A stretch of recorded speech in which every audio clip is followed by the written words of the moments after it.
Okay, move out.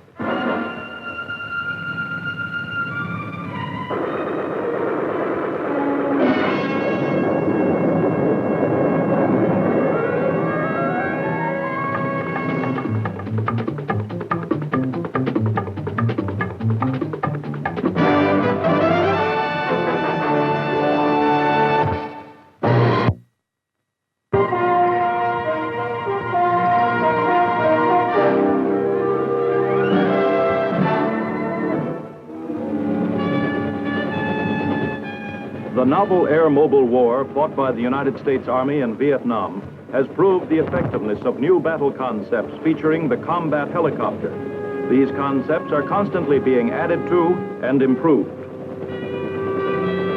One of the highly successful developments to come out of the stress of battle is the addition of the helicopter door gunner, the shotgun rider. Originally a pilot, co-pilot, and a crew chief who also served as door gunner made up the crew. Combat proved the urgent need of manning machine guns on both sides of the helicopter. So a fourth man, a door gunner specialist, was added. Thus, the helicopter shotgun rider is a unique product of the American experience of war in Vietnam. He has proved himself to be a vitally important member of the crew. This film will show the intensive training usually received by helicopter door gunners. Then we'll follow them on combat missions in Vietnam. The story will be told by a combat veteran, Sergeant Archival, who will describe his experiences along with those of his buddy and fellow door gunner, Sergeant Dennis Troxell. I was with the 25th Infantry Division, the Tropic Lightning, when I heard about the volunteer course for helicopter door gunners, nicknamed shotgun riders. I had a good deal as a squad leader in A Company. So did my buddy, Dennis Troxell. You can't beat Hawaii as a duty post. We'd talked about Vietnam. Who hasn't? And we both wanted to go there. That's where the action was. We had no doubt why we were fighting there. It was to give the Vietnamese a chance to decide themselves what kind of government they wanted, without having the communists dictate the choice, either red or dead. But the Army wasn't buying good intentions alone. All candidates for the helicopter door gunnery school had to pass a stiff physical exam. It was the type which all air crewmen had to take. We were checked and double-checked. The heart check was backed up by an electrocardiogram. Among the many tests, the most critical were those for hearing and eyesight. Poor depth perception or color detection could flunk you, and it was easy to understand why it had to be that way. On the first day of training, we were introduced to the mechanical beast, the Huey, we'd be riding and fighting from in Vietnam. We learned about the intercom system and were told the duties of the crew chief, like how to tie down the main rotor blade. Refueling procedure, too. Part of the door gunner's job is to assist the crew chief when necessary. This orientation hour is climaxed by our first helicopter flight. We learn how to use the clock system for pointing out the direction of aerial and ground objects. We get a taste of formation flying and how to keep check on the other helicopters in the formation. The joker in this orientation flight is that it's also a test to see whether the gunner candidate is adaptable to helicopter flying and riding in the open doorway.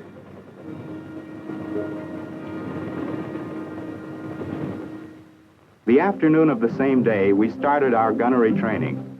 No time lost in this school.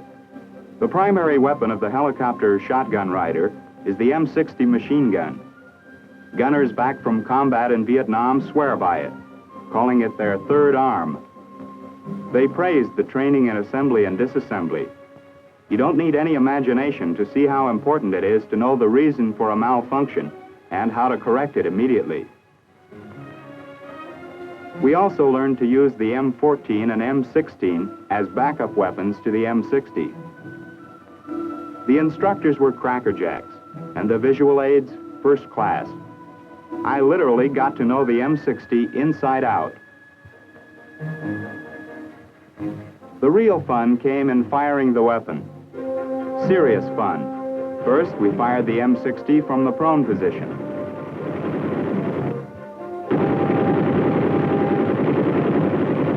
Then standing up. The gunnery got more realistic when we climbed aboard a mock-up of the cargo compartment of a UH-1B helicopter. We practiced firing the M60 from its mount, then free-fired the weapon. In a later session, we learned to use the bungee cord attached to the roof of the helicopter.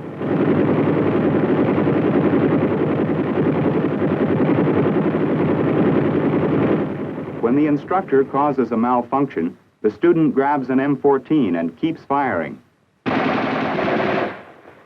The payoff on the gunnery course is when you get to fire from the air. First, we fly a dry run over the firing range, while the instructor points out Viet Cong type of foxholes and entrenchments. This is the Makua Valley firing range on the island of Oahu, and it's a beauty. We learn the procedures for proper visual search, which must be systematic to be thoroughly effective, plus lessons in target acquisition and identification, range estimate in ground distance and slant distance, and how all this is affected by the variables of speed, altitude, and angular motion. Tricky stuff, but fascinating. Before we make our first firing run, we get an orientation lecture about the range from one of the instructors. He tells us about the course we'll fly and the ground targets we'll be shooting at. It's a lot like the briefing we'll get before going on a combat mission in Vietnam. It's short and to the point. Then it's move out fast.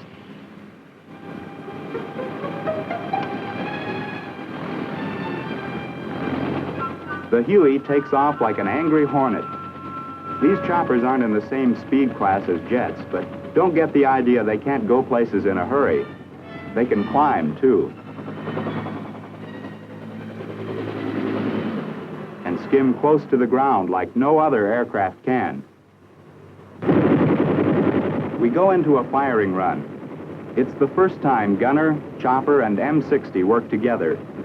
Now I get the feeling of what it is to be a flying shotgun rider. Each student gets to fire in a low-altitude pass over the target area.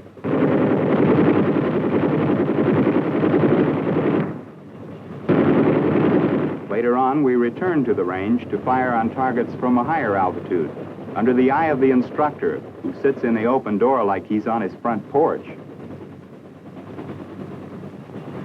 The M60 pumps out 550 rounds per minute.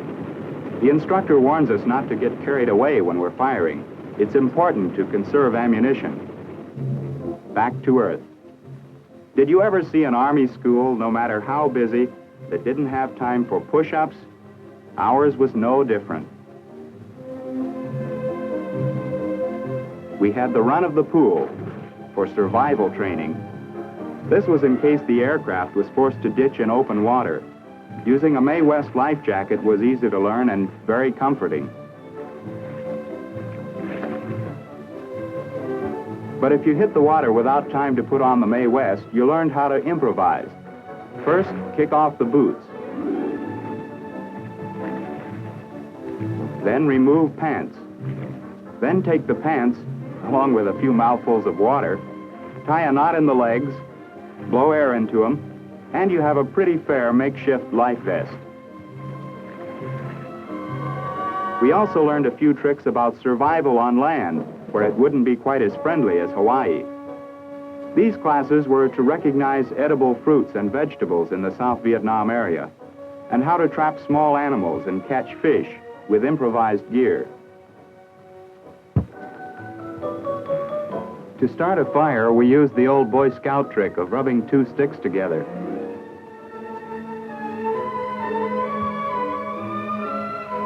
We're lucky the wood is bamboo because it catches fire quickly. Sergeant Alvarado, the instructor, makes like a chef, jungle style. I don't think you'll find mongoose dishes recommended by Duncan Hines, but you'll have to admit the meat is fresh.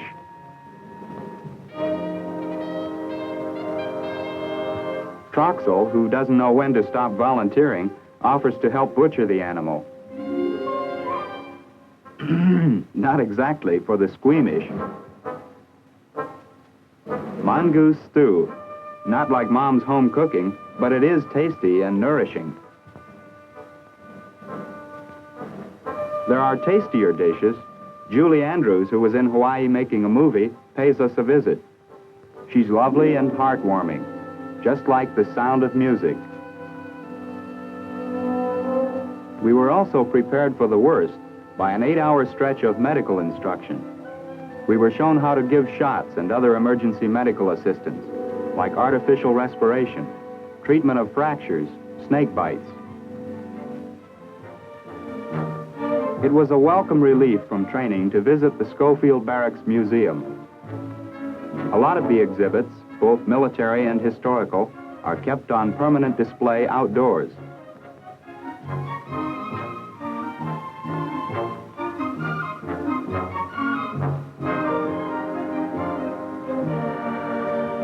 A combat memento from World War II. Imagine going to war in this little tin can. They told us that fighting in Vietnam is a little like fighting the Japanese in the jungles of the Southwest Pacific. Maybe so, but they didn't use helicopters the way they do now. To us shotgun riders, World War II seems old-fashioned and far away, almost ancient history. You can take only so much museum stuff at a time. We had some livelier recreation in mind. And we wasted no time getting started during our off-duty hours. There was, for instance, sightseeing from the top of Aloha Tower with 2 of Hawaii's friendly guides. Their names, Julie and Sharon. They were pretty sights to see in themselves.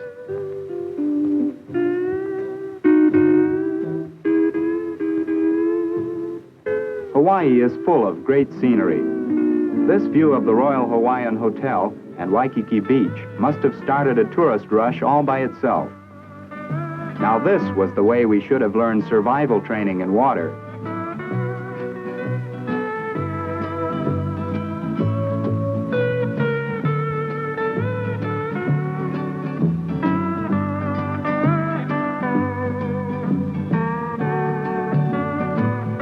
I tell you, friends, if you've got to train for war, this is the place to do it.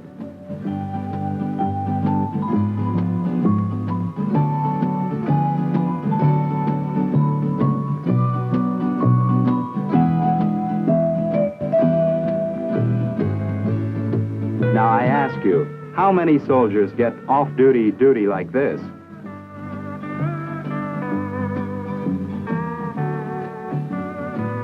Nothing like a little suntan oil to bring boy and girl closer together.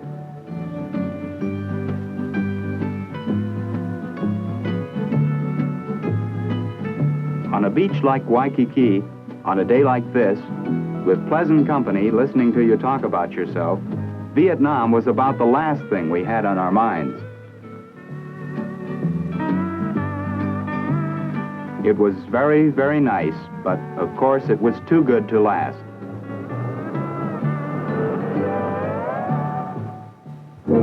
The next day we were running, not riding. Pressure from the school was constant. Intensive weeks of training had brought us to a fine edge. We were ready for combat.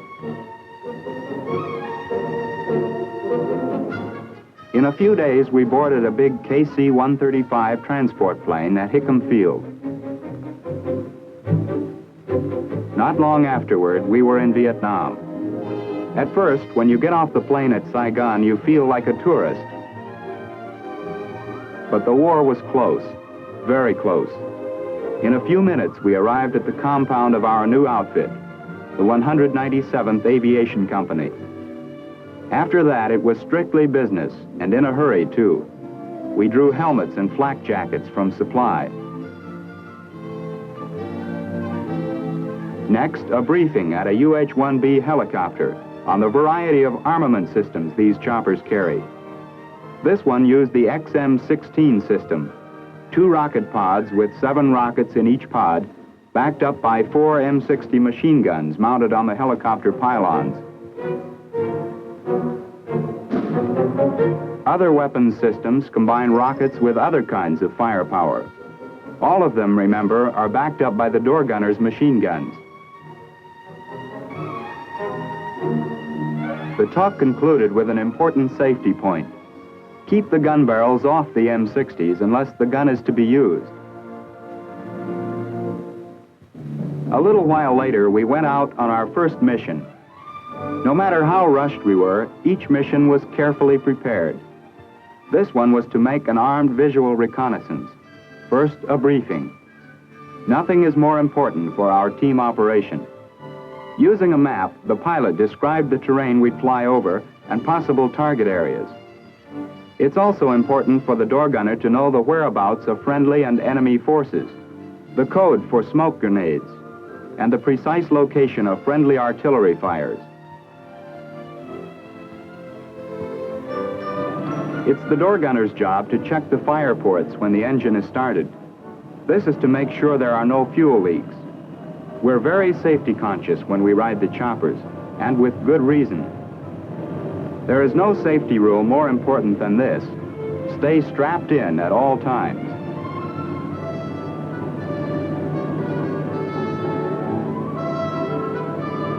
A final step before takeoff is to check the intercom. Here the rule is keep radio conversation to a minimum, no idle chatter.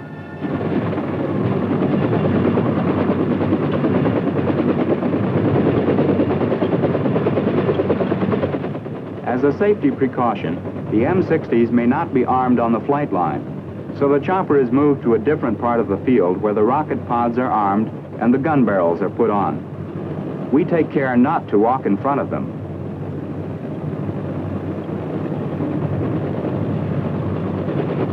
With this done, we were on our way for real. It was a moment I would always remember, my first combat mission.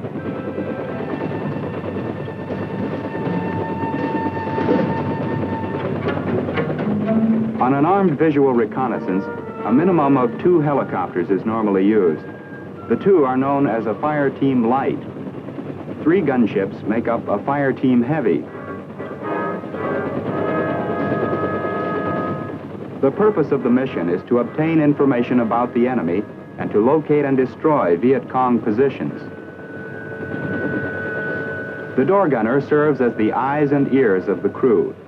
It's his job to keep searching the ground for evidence of enemy activity. He looks for movement, signs of enemy fortifications and road cuts, the appearance of a new track, and trail activity. The Viet Cong are masters of camouflage. It takes a trained eye and lots of experience to detect them. Our schooling in identifying targets by size, shape, color, and shadow pays off. The problem is further complicated by the variety of terrain. There seems to be no end of flat, watery rice paddies. There are also lots of mountains, as well as heavily wooded areas. A built-up area is always suspect as a Viet Cong hiding place. Worst of all is the tropical jungle, whose thick canopy makes it just about impossible for the human eye to penetrate. When the pilot arms and fires the rocket system, the door gunner observes for accuracy before placing his own suppressive fire on the enemy. It's this kind of teamwork that makes the gunship so effective in combat. These combined fires by members of the crew using all weapons are of crucial importance when the aircraft is engaging an enemy target. After destroying our target, we're diverted to escort a heliborne troop lift. Door gunners in the troop carriers mark enemy positions with either tracer rounds or colored smoke grenades, like this one. Then the door gunners open up with their M60s, forcing the enemy to keep his head down while the transports unload their troops.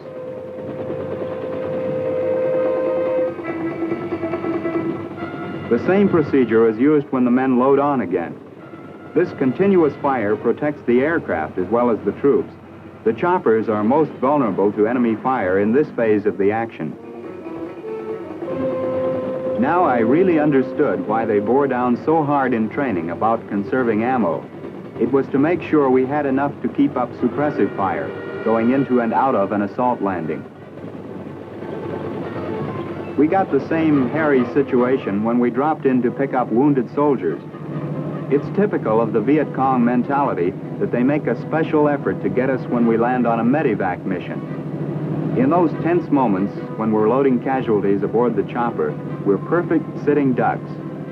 So you can believe it when I tell you we don't waste any time, and we don't stand on ceremony about pitching in to help.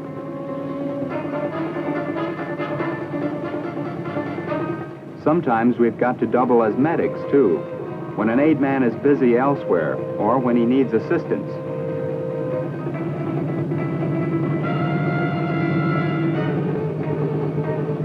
Despite the danger, this is one of our most rewarding jobs. The fact that we can fly out a wounded man to a field hospital in a few hours, sometimes even minutes, has saved a lot of American lives. Vietnamese, too. We're also Johnny on the spot when it comes to hauling critical supplies. We'll be back for these empty water cans when they're refilled. We also haul rations, ammo, fuel, radio parts, you name it.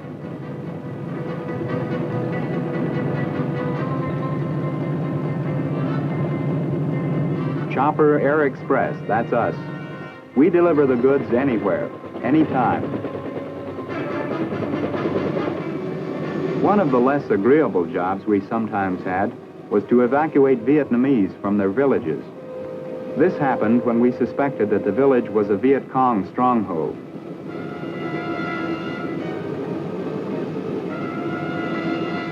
It was hard on some of these people to pull out from a place where they'd lived all their lives.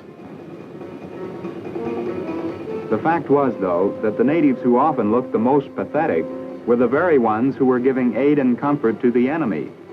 We could take no chances, so out they went. Another mission we had was to give overhead cover to convoys moving through territory where the Viet Cong was known to be strong. We screened the convoys' flanks, front and rear, giving towns a going over as well as open country. You can never tell when a sniper will open up from what is supposed to be a friendly village. We're always on call to give fire support where needed. A Vietnamese outpost reported an enemy attack. We went in to see what we could do, only to find that artillery had already silenced the Viet Cong. Homeward bound, we passed a CH-47 out on a mission. These big, rugged aircraft are primarily troop transport and cargo carriers, but they, too, carry door gunners as full-fledged members of the flight crew.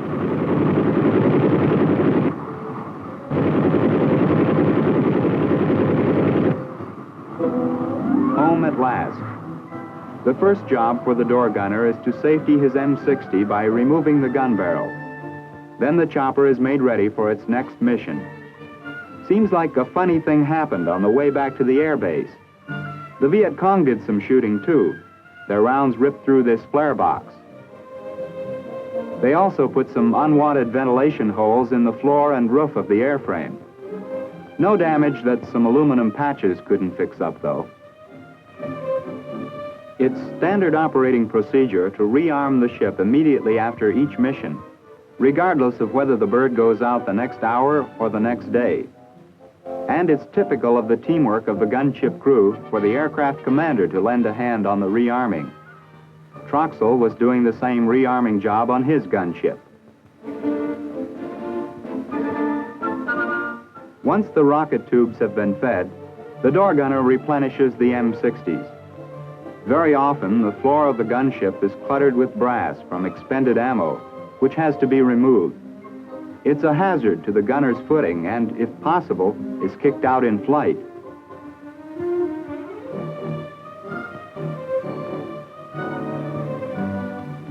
There's more housekeeping to be done.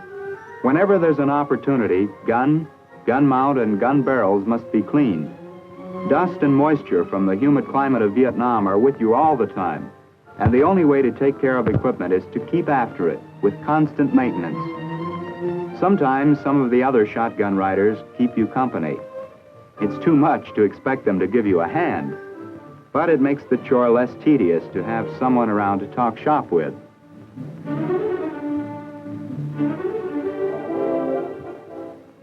There are times, not often, but they do happen, when there's a chance to relax. Sometimes we catch up on our letters home, or we dip into the local civilian life, such as it is. Taking one of the cycle cabs into town is certainly a tamer ride than flying shotgun on a chopper. In town, you're a target for sales pitches from all kinds of sidewalk merchants. They sell everything from fish to, well, pups.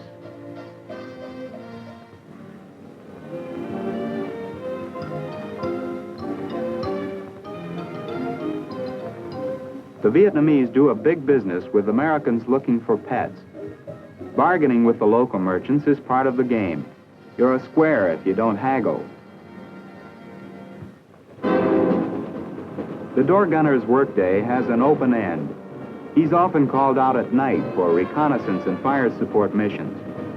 The enemy likes to move and fight during the dark, so our night missions are a real nuisance to him. Besides, flying through a dark sky makes us difficult targets for counterfire.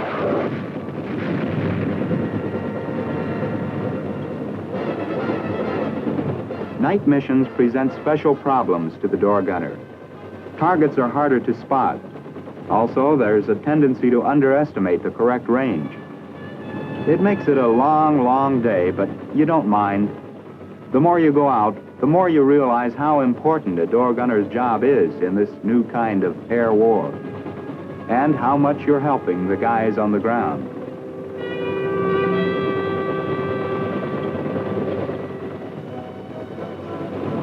Sergeant Velasco makes a strong case for the importance of the helicopter door gunner, just as there is a strong case for the importance of the armed helicopter in this new kind of warfare, whose ingenuity is typically American.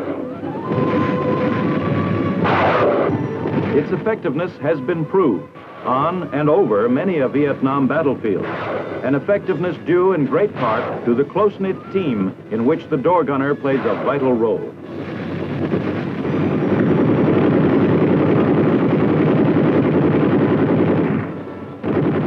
They have carried the fight to the communist-led Viet Cong with conspicuous gallantry and great success, proof that the American soldier still has the fighting heart and aggressive will to win that make him second to none among the world's fighting men.